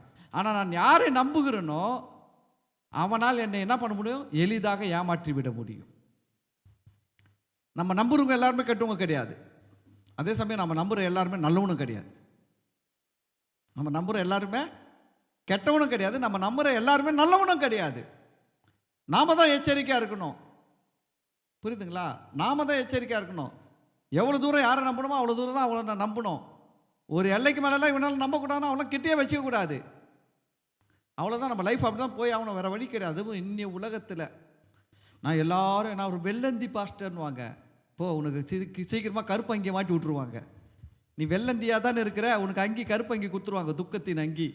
எல்லாத்தையும் இழந்துருவேன், உனக்கு என்ன கொடுத்துருவாங்க? ஆமாம், ஒன்றும் இல்லாமல் ஆக்கிடுவாங்க. உஷாராக இருக்கணும். பைபிள் சொல்லுது, ஜாக்கிரதையாக இருங்கள், எல்லாவற்றிலும் ஜாக்கிரதையாக இருக்கணும். நம்ம சும்மா கிடையாதுங்க, இது நம்ம லைஃப், நம்ம வாழ்க்கை, நம்ம மனுஷனாக பிறந்திருக்கிறோம். நம்ம இருக்கிற வரைக்கும் நம்ம நல்லா இருக்கணும். புரியுதுங்களா? மற்றவனை கெடுத்து நல்லா இருக்கணும்னு சொல்ல, நம்ம கஷ்டப்பட்டு நம்ம நல்லா மேலே வந்து நம்ம நல்லா இருக்கணும். புரியுதுங்களா? எவனை நம்மளை கெடுத்துருவோ நம்ம இடம் கொடுக்கக்கூடாது, எவனை நம்மளை ஏமாத்திரவும் இடம் கொடுக்கக்கூடாது, எவனை நம்மளை அழிச்சிருவோம் நம்ம என்ன பண்ணக்கூடாது, ஏமாந்து போகக்கூடாது. ஜாக்கிரதையாக இருக்கணும் எல்லாவற்றிலும். அதுதான் சொல்ல பாருங்க, இவனால் வந்து அதை ஏற்றுக்க முடியல, व्यसனமாக ஆயிடுச்சான். என்னவாயிடுச்சு? व्यसனமாயிடுச்சு. அந்த பாட்டு, ஒரு பாட்டு என்ன கொடுத்துடுச்சு? व्यसனத்தை கொடுத்துடுச்சு. அதுக்கு அடுத்து பாருங்க, அவன் மிகுந்த எரிச்சல் அடைந்து. அடுத்தது சவுல்கிட்ட இருக்கிற குணம், அடுத்த குணம் என்னது? எரிச்சல். சொல்கிறேன், ரொம்ப உஷார். நம்ம இந்த எரிச்சல், கோபம், இதெல்லாம் வந்து என்னென்னா நம்மளை அழிக்கிற குணங்கள். இதெல்லாம் நம்மை அழிக்கிற குணங்கள், நம்மை கெடுக்கிற குணங்கள். ஆனால் எல்லா மனுஷர்களுக்கும் கோபம் வரும். எரிச்சலுக்கும் கோபத்துக்கும் வித்தியாசம் இருக்குது. எரிச்சலுக்கும் கோபத்துக்கும் வித்தியாசம் இருக்குது. இப்போ நம்ம நம்மளை ஒருத்தர் ஏமாத்திட்டான்னு வச்சுக்கோங்க, நம்மளுக்கு என்ன வரும்? கோபம் வரும். வருமா வராதுங்களா? இப்போ ஒரு பொருள் வாங்க போகிறோம் கடைக்காரங்கிட்ட, பக்கத்து கடையில் 5 ரூபாய்க்கு விற்கிறான். இவன் வந்து அந்த பொருளை நம்மக்கிட்ட 10 ரூபாய்க்கு விற்றுட்டான்னு வச்சுக்கோங்க. நம்ம வாங்கின்னு வரும்போது நம்ம கிட்ட அதே பொருள் வாங்கின்னு வர ஒரு ஆள் காட்டி, இந்த பொருளை எந்த கடையில் வாங்கினது, எவ்வளோ வாங்கினேன் அப்படி கேட்குறான். நம்ம சொல்கிறோம் 10 ரூபாய்க்கு வாங்கினேன். அவன் சொல்லுவான், ஐயோ அந்த கடை பக்கத்துலேயே ஒரு கடை இருக்குது, அங்கே தான் வாங்கினேன், 5 ரூபாய்க்கு வாங்கினேன். நம்ம என்ன பண்ணுவோம்? உடனே கடைக்காரங்கிட்ட போவோமா போக மாட்டோமா? போவோம். போய் என்ன யாரையா மாற்ற பார்க்குற, பக்கத்து கடையில் 5 ரூபாய்க்கு விற்கிற பொருளை நீ 10 ரூபாய்க்கு விற்கிறியா, இந்த பிடி உன் பொருளை குடியா 10 ரூபாவை நான் 2ஆக வாங்கிப்பாங்க. கோபம் வரும். இந்த கோபம் நியாயமான கோபம். ஆனால் எரிச்சல்ன்றது என்னன்னா, மற்றவன் நல்லா இருக்கிறத தாங்கிக்க முடியல. மற்றவனை பார்த்தாலுமே என்ன பண்ண முடியல, தாங்கிக்க முடியல. நல்லா இருக்கிறானே, மேலே வரானே, இருக்கிறக்கோ நல்ல நல்ல துணி போடுறான், நல்ல பைக் வாங்குறான், நல்ல நகை வாங்குறான், இருக்கிறக்கோ நல்லா வரான்ப்பா அவன். அதுதான் எரிச்சல். நம்ம பாதிக்கப்பட்டவர்கள் மேலே வருவது கோபம் தவறு கிடையாது. அந்த கோபத்தை கூட இயேசு சொல்கிறாரு, சூரியன் அஸ்தமிக்க முன்னே உன் கோபம் தனிய கடவுது. பவுல் சொல்கிறாரு, சூரியன் அஸ்தமிக்க முன்னே உன் கோபம் தனியணும் அப்படின்றாரு. கோபப்பட்டாலும் பாவம் செய்யாதுன்றாரு, கோபம் கொண்டாலும் பாவம் செய்யாதிருங்கள் அப்படின்றாரு. ஏன்னா அது கோபம் அடுத்தது எங்கே போய் கொண்டு போய் விடும்? பாவம் செய்ய கொண்டு போய் விட்டுடும். பாவம் செய்யாதீங்க, கொஞ்சம் நிதானமாக இருங்க, பொறுமையாக இருங்கன்னு சொல்கிறாரு, பைபிள் வார்த்தைகள் சொல்லுது. ஆனால் எரிச்சல்றது என்னென்னா, இவனுக்கு எந்த கஷ்டத்தையும் கொடுக்கல, இவனை ஏமாத்தல, இவனுக்கு எந்த நஷ்டத்தையும் பண்ணல, ஆனால் ஒருத்தன் மேலே முன்னேறான்றத பார்த்து ஏற்றுக்கொள்ள முடியல, தாங்க முடியல, உள்ளே வருது எரிச்சல். அதுதான் வந்து ராங். அப்போ என்னென்ன இது போலலாம் குணங்கள் இருக்குதுன்னா, இதெல்லாம் நல்ல குணங்கள் கிடையாது. இதையெல்லாம் நம்ம மாற்ற வேண்டும். நம்ம குணத்தை நான் சொல்கிறேன், உங்களை மாற்ற உங்களால் தாங்க முடியும். உங்களை மாற்ற மற்றவரால் முடியவே முடியாது. இப்போ என்ன மாற்றிக்கணும்னா, கவனிங்க, எனக்கு 100 பேர் ஆலோசனை சொல்லிட்டோம், அந்த ஆலோசனை என்னை மாற்றிடுமா? மாற்றாது. நான் எடுக்கிற தீர்மானம் தான் என்னை மாற்றும். நான் தான் என்னை மாற்றிக்க முடியுங்க, என்னை யாராலையும் மாற்ற முடியாது. நான் சொல்கிறேன், உங்களை மாற்ற உங்களால் தான் முடியும். என்ன ஒன்று, நம்ம எப்போ மாறணும்னா, நம்ம உணரணும் இது போல் குணங்கள்லாம் நம்மக்கிட்ட இருக்குது, இது தப்பு. முதல்ல என்ன பண்ணோம், இந்த குணங்கள் நம்மக்கிட்ட இருக்குது, இந்த குணங்கள் சரி கிடையாது, நல்ல குணங்கள் கிடையாது, இது கெட்ட குணங்கள். இயேசு சொன்னார்ல, மரம் நல்லதென்றால் அதன் கனியும் நல்லதென்று சொல்லுங்கள், மரம் கெட்டதென்றால் அதன் கனியும் கெட்டதென்று சொல்லுங்கள். கனியினால் மரம் என்ன பண்ணப்படும்? அறியப்படும். நல்ல மரமா கெட்ட மரமான்ட்டு எதை வச்சு கண்டுபிடிக்க முடியும்? மரத்தை தொட்டு பார்த்து கண்டுபிடிக்க முடியுமா? தடவி பார்த்து, ஒரு கடி கட்சி பார்த்து எங்கே வச்சு கண்டுபிடிக்க முடியும்? அதுலேருந்து வர ஒரு கனியை எடுத்து கடிச்சு பார்த்தா சொல்லுவோம், ஐயோயோ பல்லுலே வைக்க முடியலங்க, புளிக்குது மாங்காய். அப்போ இந்த மரம் என்ன மரம் இல்லை? நல்ல மரம் இல்லை. சொல்கிறோமா சொல்லிங்களா? சில நேரத்தில் மாங்காய் பாருங்கள், எல்லா மரத்துலையும் மாங்காய் தொங்கும், எல்லா கலர்லேயும் நல்லா தான் ஒரே மாதிரி தான் தொங்கும், இங்கே தொங்கும் இங்கே தொங்கும். இந்த மரம் மாங்காய் பார்த்தீங்கன்னா அப்படியே எடுத்து பார்த்தா அவ்வளோ தித்திப்பாக இருக்கும், இது வாயிலே வைக்க முடியாது, கடிக்க முடியாது, பல்லெலாம் கூச ஆரம்பிச்சிடும், அவ்வளோ புளிப்பாக இருக்கும்.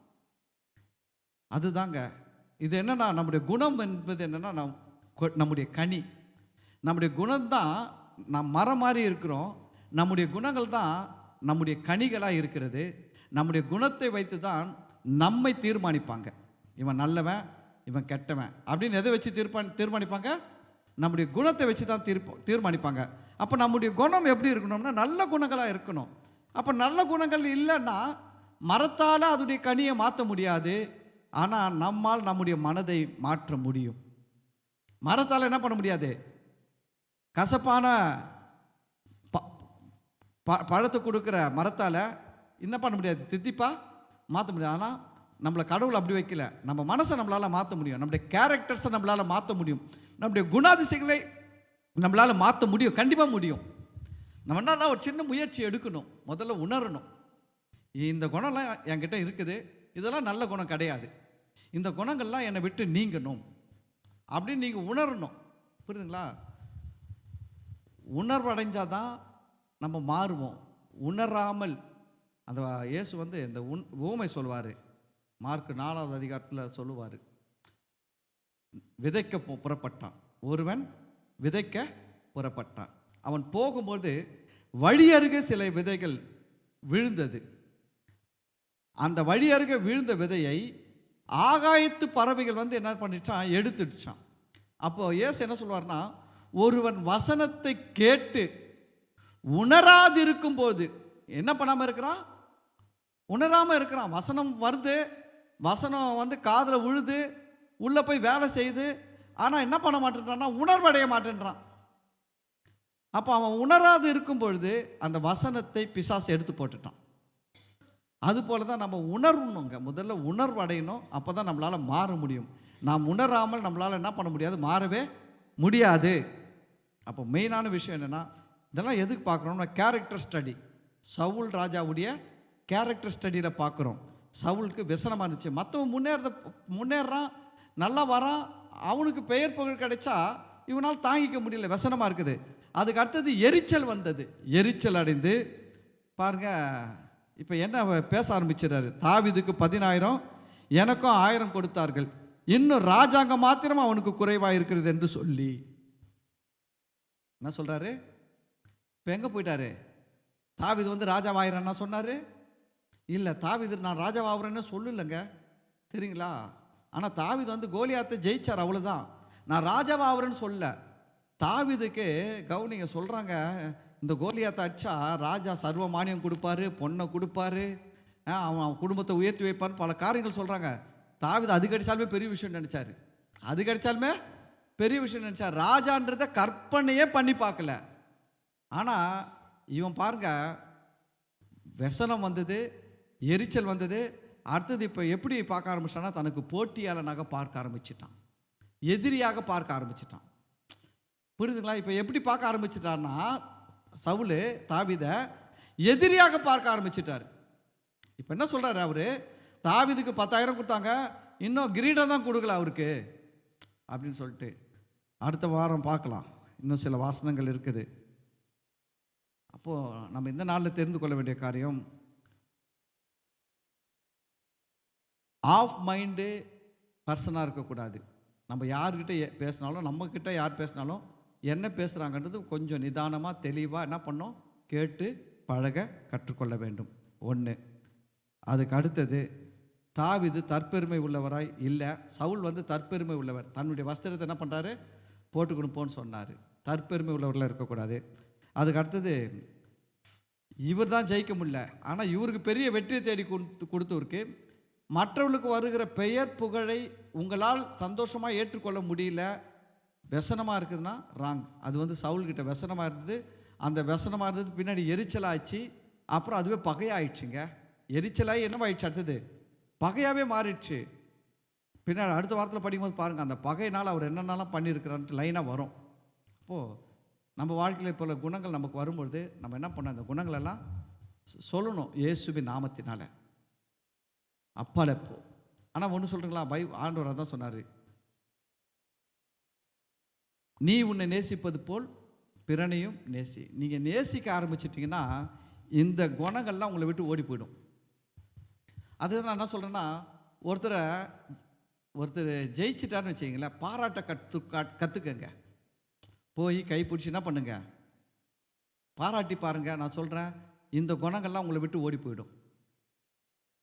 ஏன்னா வந்து அந்த நீங்கள் போய்ட்டு அந்த பாராட்டும் பொழுது இதெல்லாம் வெட்கப்பட்டு போயிடும்.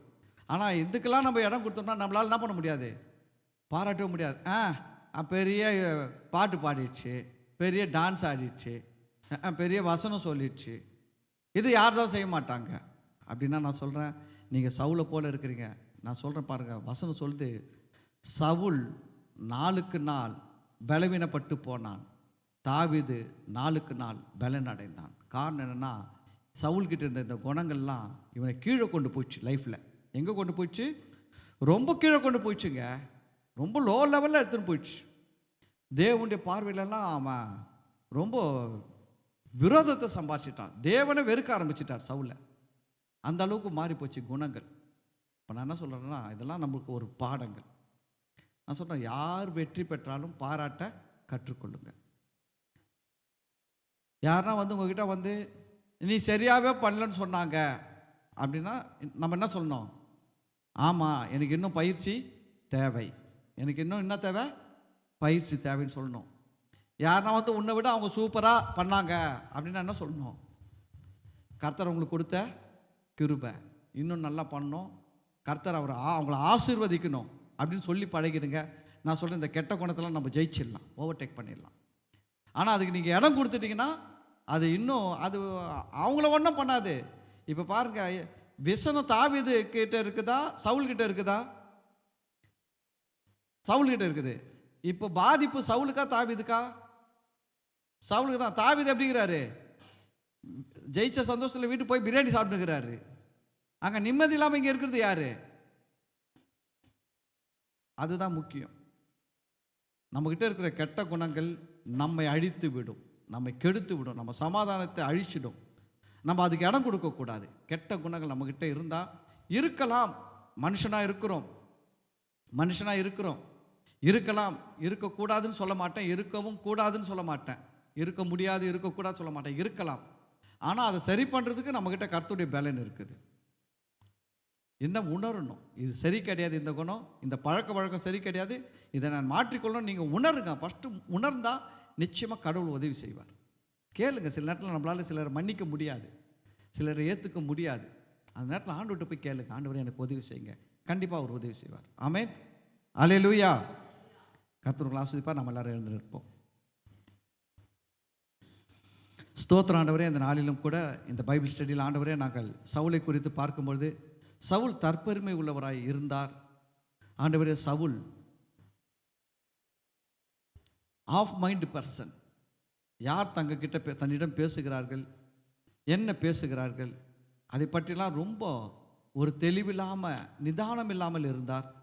ஆண்டவரே, தாவீது ஜெயிச்சதை குறித்து பாட்டு பாடும் பொழுது அதை அவரால் ஏற்றுக்கொள்ள முடியாமல் விசனம் அடைந்தார், எரிச்சல் அடைந்தார் என்று நாங்கள் பார்க்கிறோம். இந்த கெட்ட கனிகள் எல்லாம் ஆண்டவரே எங்களுடைய ஆத்துமாவில், எங்களுடைய மைண்டில் இயேசுவின் நாமத்தினால இருக்கக்கூடாது என்று சொல்லுகிறோம். நாங்கள் இதை வெறுக்கிறோம். ஆண்டவரே, நாங்கள் மற்றவருடைய வெற்றியை, மற்றவருடைய உயர்வை, மற்றவருடைய ஆசீர்வாதத்தை காணும்பொழுது நாங்கள் சந்தோஷப்படணும், நாங்கள் விசனப்படக்கூடாது, நாங்கள் எரிச்சல் அடையக்கூடாது. இப்படிப்பட்ட எண்ணங்களை எங்களுக்குள்ளே வைக்கிற எல்லா விதமான எங்களுடைய ஜென்ம சுபாவங்கள், பிசாசின் கிரியைகள் இயேசுவின் நாமத்தில் எங்களுடைய ஆத்துமாவிலிருந்து வெளியே புறப்பட்டு போ என்று கட்டளையிடுகிறோம். ஆண்டவரே, அந்த அகாபே அன்பு பரிசுத்த ஆவியானவர் மூலமாய் எங்களுக்குள்ள ஊற்றப்பட்டு இருக்கிறது என்று வாசிக்கிறோம். அந்த அன்பு எங்களை நிரப்பட்டோம்ப்பா. எங்கள் இருதயங்களில் கிறிஸ்துவின் அன்பு ஆளுகை செய்யட்டும் அப்பா. பரிசுத்த ஆவியானவர் மூலமாய் எங்கள் இருதயங்களில் ஊற்றப்பட்டு இருக்கிற அந்த கிறிஸ்துவின் அகாபே அன்பு எங்களை ஆளுகை செய்யும்படியாக எங்களை ஒப்புக் கொடுக்கிறோம். அந்த ஒவ்வொரு பிள்ளைகளோடும் பரிசுத்த ஆவியானவரே நீங்கள் பேசுங்க, பலப்படுத்துங்க. பிள்ளைகள் இந்த வார்த்தைகளை எல்லாம் கேட்டு இன்னும் கூட அவர்கள் நல்ல கனிகளை கொடுக்கிற மரத்தை போல இருக்க, அதன் மூலம் நீர் மகிமைப்பட உதவி செய்யுங்க. ஆண்டவரே, நல்ல கனி கூடாத படிக்க இருக்கிறவைகளை எல்லாம் நீர் சுத்தம் பண்ணி நல்ல கனி கொடுக்க வைக்கிற நல்ல தகப்பனாய், நல்ல தோட்டக்காரராய் இருக்கிறபடினால் நாங்கள் உண்மை நன்றியோடு துதிக்கிறோம். ஆண்டவரே, எங்களுக்குள்ள நல்ல கனி கொடாத தன்மைகள் எல்லாம் நீர் வெட்டி எடுத்து போட்டு நல்ல கனி கொடுக்கிற மரமாய் எங்களை மாற்றும்படியாக எங்களை ஒப்பு கொடுக்கிறோம். பரிசுத்த ஆவியானவரே, நீர் எங்களுக்குள்ளே செயல்படுங்க. இந்த சத்தியத்தை கேட்ட ஒவ்வொரு பிள்ளைகளுக்குள்ளே பரிசுத்த ஆவியானவர் செயல்படுங்க, நீர் மகிமைப்படுங்க அப்பா. இந்த பைபிள் ஸ்டடி மூலம் வருகிற துதிகன மகிமை மாட்சிமைகளை நாங்கள் உமக்கு செலுத்துகிறோம். கர்த்தராகிய இயேசு கிறிஸ்துவின் நாமத்தில் ஜெபிக்கிறோம், நன்றி செலுத்துகிறோம் நல்ல பிதாவே, ஆமேன். என் ஆத்துமாவே கர்த்தரை ஸ்தோத்தரி, என் முழு உள்ளமே அவர் பரிசுத்த நாமத்தை ஸ்தோத்தரி. என் ஆத்துமாவே கர்த்தரை ஸ்தோத்தரி, கர்த்தர் செய்த சகல உபகாரங்களையும் மறவாதே, ஆமேன். பிதாவாகிய தேவனுடைய அன்பும் கர்த்தராகிய இயேசு கிறிஸ்துவின் கிருபையும் பரிசுத்த ஆவியானவருடைய அன்யோன்யமும் ஐக்கியமும் ஆசீர்வாதமும் வழிநடத்துதலும் இப்பொழுதும் ஆண்டவராகிய இயேசு கிறிஸ்துவின் வருகை வரையிலும் நம் அனைவரோடும் கூட இருப்பதாக, ஆமேன். அல்லேலூயா, அல்லேலூயா, அல்லேலூயா. கர்த்தர் உங்களை எல்லாரையும் ஆசீர்வதிப்பார். God bless you.